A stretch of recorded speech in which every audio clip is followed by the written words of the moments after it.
сектология ғылымында бұл деструктивтіліктің формуласы бір.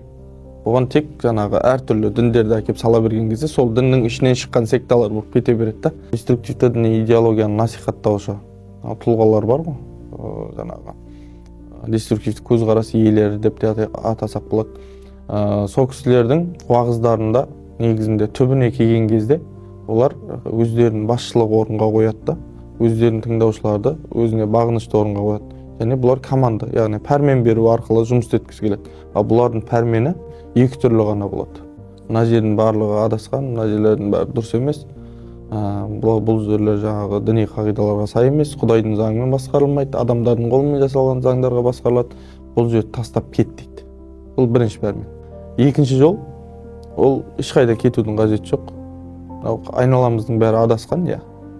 Бірақ оларды біз құтқаруымыз керек. Бұл біздің Құдай бізді жерге жібергендегі үлкен миссиямыз деп қарайтын азаматтар.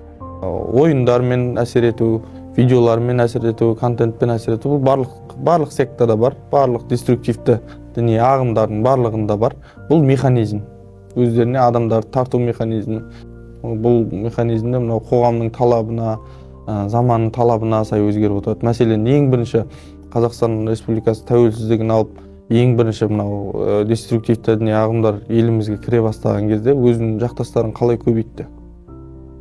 Ол әлеуметтік жағдайлар арқылы, қолдау білдіру арқылы. Неге? Себебі ол кезде тоқырау жылдары еді ол кезде. Қазіргі таңда біздің мұқтаждық дүниеміз болып қалды ғой бұл контент. Бір күн телефон ұстамасақ, бүкіл әлемнен шет қалғандай болды. Сондықтан да осы адамның осы мұқтаждығын пайдалану арқылы қазіргі таңда деструктивті діни ағымдар өздерінің қатарларын көбейтіп жатыр.